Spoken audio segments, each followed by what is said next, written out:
le monde entier est très sceptique vis-à-vis de la pénurie en eau et les recherches scientifiques ont prouvé que le monde était en dessous de la ligne de pauvreté en eau. Et si le gaspillage en eau continue à ce rythme, il y aura des milliards de personnes qui seraient privées d'eau. Alors donc, il faut vraiment faire quelque chose, il faut réagir. Heureusement qu'il y a des chercheurs, des scientifiques qui font des recherches de manière à pouvoir sauver l'eau au maximum. Aujourd'hui, nous avons le plaisir d'avoir avec nous un chercheur, un scientifique, docteur Reda Afifi, qu'on a le plaisir d'accueillir aujourd'hui. Il a fait une innovation concernant l'économie de l'eau, de la chasse d'eau. Au lieu d'avoir de l'eau propre pour la chasse d'eau, il serait possible de clarifier et d'utiliser l'eau qu'il appelle l'eau grise venant du lavabo. Il a d'autres recherches dans ce domaine, dans le domaine de l'énergie renouvelable, de l'énergie propre et autres. Il faut dire que c'est un membre du Conseil des scientifiques égyptiens, c'est en même temps l'ambassadeur de bonnes intentions de la paix mondiale. C'est un inventeur et un chercheur libre. Et on aura l'interprétariat simultané parce que l'entretien va se dérouler en arabe. Et merci à notre collègue interprète Huda Ismail. Docteur Reda Afifi, bonjour, vous êtes le bienvenu, bonjour. Et quelle est l'invention la plus importante dans le domaine de la recherche scientifique? Alors j'ai inventé un équipement connecté à la chasse d'eau pour le recyclage de l'eau. Alors au cours de la prochaine période, il y aura un problème d'eau, il y aura une sorte de guerre d'eau. Il y a un problème relatif à l'Égypte et au barrage de la Renaissance. La chasse d'eau utilise l'eau douce et propre. Le citoyen consomme par jour 50 litres par jour, c'est 18 000 litres par an. Donc on utilise l'eau propre à la consommation. Donc j'ai eu une idée très simple selon laquelle je prends l'eau provenant de lavabo. Ensuite, il y a une sorte d'infiltration de l'eau et alimente la chasse d'eau 100%. Donc, quelle est la potentialité et la possibilité de l'application de cette théorie? Est-ce que cette théorie est appliquée ou pas? Est-ce qu'il y a une étude de faisabilité menée en cette matière et quelle est la quantité d'eau utilisée? Donc, cet équipement a été devenu fonctionnel et le ministère de l'Environnement a approuvé cette invention. De même, l'Institut de l'Environnement a approuvé cet équipement et j'ai remporté 3 prix internationaux. Le prix de Grell Apple de Londres et de même la Légion de l'invention et de l'innovation de même et la Légion de l'Égypte en 2015. Est-ce qu'il y a des problèmes à affronter concernant l'eau? Comment nous pouvons régler le problème de l'eau? Concernant le règlement du problème de l'eau, on doit renforcer la sensibilisation écologique auprès des citoyens. Comme par exemple la solution que j'ai appliquée, j'ai mené des études baptisées le projet national pour la préservation de l'eau égyptienne. Si on va appliquer 70% de cette invention, alors cet équipement va économiser 4 milliards de litres d'eau par jour utilisée par d'eau. Alors j'ai mené une étude très simple qui n'est pas très coûteuse pour l'État, mais on a besoin de légaliser ce projet pour devenir un projet national.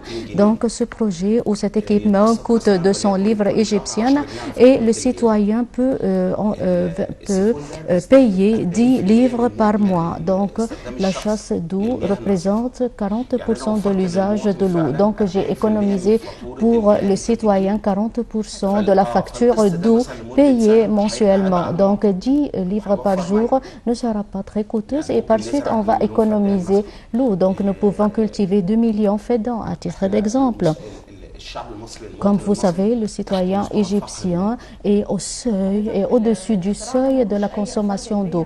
Est-ce qu'il y a des impacts négatifs de ce projet? Est-ce qu'il y aura une mauvaise odeur? Ou est-ce qu'il y a des bactéries qui résultent de l'usage de cet équipement? Alors, cet équipement utilise l'eau grise provenant de lavabo et passe par des tubes d'infiltration. On n'utilise pas des sources d'énergie. Pour cette raison, j'ai remporté les les prix internationaux et il alimente la chasse d'eau 100%. Donc on essaye de vous montrer le vidéo, mais il y a un problème technique. Nous voulons savoir le passage de l'eau du lavabo vers la chasse d'eau. Donc il y a une image, il y a une sorte d'image géométrique de cet équipement et cet équipement est utilisé dans la salle de bain et d'une manière très simple. Et cet équipement a une forme très merveilleuse et ne change pas le décor de la salle de bain. Cet équipement doit être fixé à côté du lavabo et il va alimenter la chasse d'eau avec l'eau provenant de le lavabo. Je ne peux pas comprendre le passage. Donc il y a des connexions géométriques qui fait la connexion entre le lavabo et la chasse d'eau.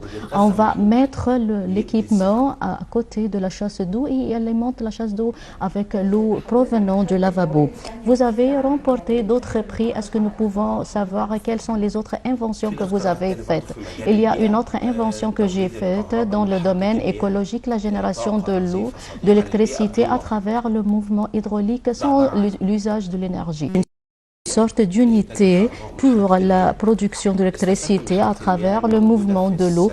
J'ai exploité le mouvement de l'eau dans le haut barrage et à travers les cataractes et j'ai inventé un petit équipement qui peut alimenter un domicile ou un bâtiment ou un village touristique ou une ville et on peut augmenter, élargir le volume et l'ampleur de cet équipement. J'exploite l'eau dans cet équipement. Est-ce que vous voyez que nous consommons davantage l'eau en Égypte tout en passant outre l'équipement que vous avez déjà inventé? Comment nous pouvons bien consommer l'eau d'une manière exemplaire? Et malheureusement, comme j'ai déjà dit, on doit diffuser la sensibilisation écologique parce qu'il y a plusieurs individus qui ignorent la sensibilisation écologique et ne savent plus que l'écologie et l'environnement est composé de l'eau, du sable et de l'air. Si on ne va pas préserver l'environnement, de cette façon, il y aura des impacts négatifs et problèmes résultant de la négligence de l'environnement. De même, nous devons rationaliser la consommation d'eau. Comment vous avez pu devenir l'ambassadeur des bonnes intentions? C'était une candidature du Conseil arabe international relevant des Nations Unies et c'était la candidature pour porter l'ambassadeur des bonnes intentions et de la paix internationale. On comptait sur quelle réalisation? Alors, j'ai remporté ce prix et ce poste grâce aux recherches scientifiques que j'ai fait, spécialement en ce qui concerne l'enracinement des bonnes mœurs égyptiennes. Et de même, j'œuvre toujours pour la diffusion de la science et de la sensibilisation écologique auprès des individus et auprès des étudiants et des universitaires. Comment vous pouvez diffuser la sensibilisation? Je tiens un forum chaque 2 semaines dans la bibliothèque égyptienne publique en coordination avec les écoles et les universités. On tient de tels forums et on essaie autant que possible de diffuser la sensibilisation à travers les conférences et à travers des manuels. Vous avez fait une autre invention appelée le projet national pour se débarrasser des ordures. Comment nous pouvons nous débarrasser des ordures et comment nous pouvons faire le recyclage des ordures pour le règlement des problèmes économiques? La question des ordures est un problème majeur, mais dans d'autres pays, a des impacts positifs dans d'autres pays. Donc, c'est ce que j'ai fait. J'ai examiné le problème et j'ai fait des études sur ce problème de manière à profiter des ordures et de les transformer en indents. Donc, notre problème réside dans le fait de l'assistance et des entreprises étrangères qui reçoivent de larges sommes d'argent et qui séparent les ordures ou séparent les papiers, les cartons des autres parties des ordures. ordures. Et dans les unités, chaque unité de logement se débarrasse de 30 à 50 livres égyptiennes des matières plastiques ou des matières solides. On ne doit pas prendre d'argent des citoyens parce qu'ils nous donnent de l'argent. Donc ces entreprises prennent les matières solides et jettent le reste des ordures dans une autre région. Donc le reste des ordures est considéré comme une richesse naturelle. Je peux le transformer comme des engrais qui sont importés de l'Allemagne en devises rares étrangères. De même, je peux utiliser ou faire sortir le gaz de biogaz. Donc, et de cette façon, comme vous voyez, il y a plusieurs villages égyptiens sont privés de biogaz. Donc, nous pouvons exploiter ce projet dans les villages. Et de cette façon, on peut bien exploiter ce problème. Et comme le fleuve du Nil, par exemple. Donc, le fleuve du Nil est perdu parce que le fleuve du Nil est dans la responsabilité du ministère de l'Environnement et du ministère de l'Irrigation. Donc, il y a 3 ministères qui sont responsables de la préservation du fleuve du Nil. Mais malheureusement, il n'y a plus de coordination entre ces 3 ministères. C'est la même chose pour le système des ordures. J'ai pensé à adopter un système dans chaque gouvernorat et on peut créer une société anonyme dans chaque gouvernorat. Par exemple, l'entreprise du Caire d'Alexandrie. Donc, et on doit avoir des conditions à remplir. Ces sociétés anonymes doivent avoir un but lucratif. De même, les hommes d'affaires de chaque gouvernorat vont financer les entreprises et les jeunes de chaque gouvernorat vont travailler dans de telles entreprises.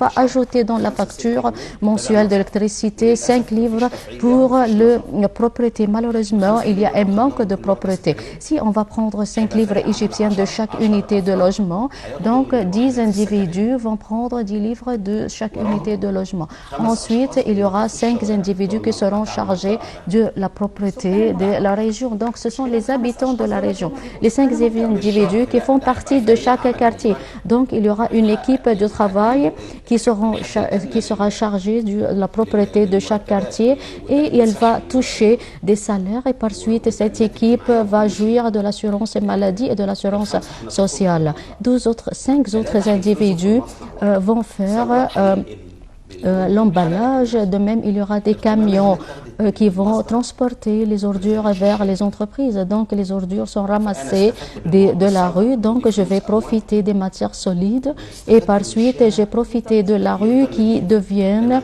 propres parce que les ordures causent davantage de 150 maladies infectieuses. Et tout cela porte atteinte au système de l'assurance maladie en Égypte parce que ces maladies ont des impacts négatifs sur le ministère de la Santé. Donc l'idée est très simple, on va offrir des emplois aux jeunes et on va régler le problème du chômage. De même, les municipalités seront chargées d'implanter les arbres dans les quartiers et dans les places. Donc ces recherches sont merveilleuses et impeccables et ont été approuvées. Mais que sera le sort de ces recherches? Est-ce qu'on va compter sur cet équipement? Quel est le sort de toutes ces inventions? Malheureusement, en Égypte, les hommes d'affaires ont la culture d'importation et non pas d'exportation. Les hommes d'affaires préfèrent importer les équipements et les articles en touchant une commission en contrepartie. Nous n'avons pas la culture de faire un nouveau produit et de les exporter à l'étranger. Donc, mais si l'État, par exemple, supposez par exemple que chaque gouverneur a créé le projet national du ramassage et de l'exploitation des ordures, et si chaque gouverneur va demander l'assistance des hommes d'affaires, en la matière, ça sera une richesse et un trésor pour nous. Mais malheureusement, on ne se concentre pas sur de telles questions parce que nous pouvons des problèmes routiniers gouvernementaux. Mais si le gouvernement va nous fournir les facilités nécessaires, on va trouver des millions qui veulent assister à ce tel projet lucratif sans rien coûter à l'État. Donc, de même, il y a le projet national pour la préservation de l'eau de l'Égypte.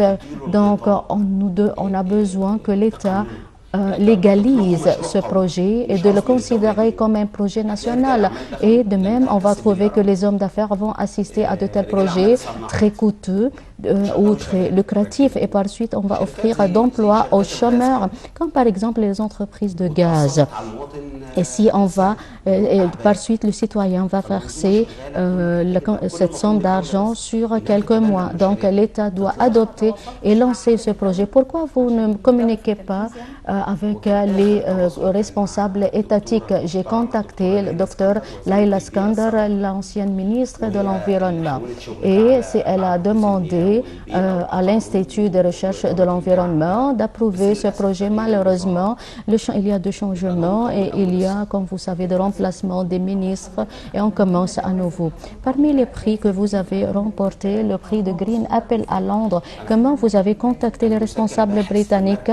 Je suis enregistré comme un chercheur scientifique dans l'Institut américain des énergies américaines. Donc, c'est le premier institut au niveau international et j'ai été désigné par cet institut pour remporter ce prix. Et j'ai remporté ce prix en l'an 2012. Qu'est-ce que vous voulez faire actuellement? Donc, je fais des études actuellement pour le dessalement de l'eau. Alors, j'économise l'eau, mais je cherche des problèmes, je cherche des solutions pour le dessalement de l'eau avec des nouvelles techniques.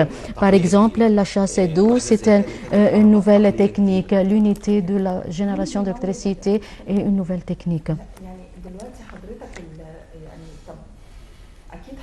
Et sans doute, vous avez créé un équipement. Est-ce que vous avez appliqué cet équipement? Oui, je le fais exactement. Qui finance ces projets? C'est un autofinancement. C'est un autofinancement et cela est une charge sur les dépenses de ma famille. Et c'est le rôle joué par ma femme qui m'encourage à cet égard. Donc, c'est très bien que ces prix ont amélioré mon état d'âme. Alors, mon grand-fils m'a déjà dit, pourquoi tu perds le temps à l'égard de ces inventions? Malheureusement, l'État ne s'intéressait plus à la science et la science est considérée comme la force motrice du développement. Je suis très contente de toute honoration parce que je pousse et j'incite plusieurs jeunes à accorder plus d'intérêt à la science. Donc, il y a des jeunes, donc vous prouvez le contraire, vous prouvez que la science est d'une importance excessive et j'espère que tous les jeunes constatent très bien que la science est la force motrice du développement. Quand tu commences une nouvelle idée, alors quelles sont les étapes à suivre? Quand vous avez eu une idée à l'esprit, par exemple, l'équipement de la chasse d'eau, comment vous avez eu cette idée pour inciter les jeunes à avoir de telles idées? Est-ce que nous devons discuter des autres organisations pour encourager de telles inventions? Alors, j'applique la méthodologie de la scientifique. Je dois préciser au début le problème et je dois être au courant des solutions fournies par le monde. Je ne dois pas me plier sur moi-même et je peux inventer un équipement déjà inventé. Je dois être au courant des équipements inventés au niveau international et je vais ajouter ma propre idée. Donc, je dois renforcer ma culture et c'est très facile d'accéder à de nouvelles idées. C'est l'homme qui, par exemple, j'examine ces idées dans le domaine de dans le système de refroidissement. Alors, quelle est votre spécialisation? Vous êtes diplômé de quelles universités? Je suis diplômé de la faculté du commerce. C'est un domaine très différent du domaine des inventions. Donc, depuis 1992, j'ai remporté un prix de l'ancien président Hosni Moubarak en 1992 lors de l'exposition de l'innovation technologique et c'était un soulier climatisé. Alors j'ai terminé le service militaire et j'étais dans une région frontalière lors de ce service militaire qui a causé un froid pour les soldats. Comme vous savez, le froid commence par les pieds et j'ai fait une chose une sorte de souliers et des chaussures refroidies. Est-ce que ces chaussures se trouvent chez vous? Ces chaussures sont fabriquées du cuir, donc, mais on ajoute dans cette chaussure une sorte de climatiseur de 2 cm. Donc, on l'appelle le circuit inversé. Et donc, ces chaussures étaient chauffées pour affronter la température très basse. Et est-ce que vous allez faire le marketing de ces chaussures ou pas? Oui, c'est vrai, il y avait une sorte de marketing pour l'armée jordanienne et après avoir signé le contrat préliminaire, les services des renseignements égyptiens ont rejeté cette idée et j'ai renoncé à cette idée par la suite. En tout cas, docteur Reda Afifi, vous êtes un chercheur et vous êtes titulaire de plusieurs prix et ambassadeur des bonnes intentions et de la paix et vous êtes chercheur dans le domaine de l'énergie propre. On vous remercie pour cette invention et bonne continuation. Merci, je suis très ravie d'être avec vous aujourd'hui. On vous remercie infiniment. Eh bien voilà, nous sommes parvenus au terme de notre rencontre. Reste à vous souhaiter une excellente journée, à vous souhaiter une excellente fête et je tiens aussi à remercier notre collègue Houda Smaïl qui a assuré l'interprétariat simultané. Très bonne journée à tous. Merci et bonne journée, bonne fête.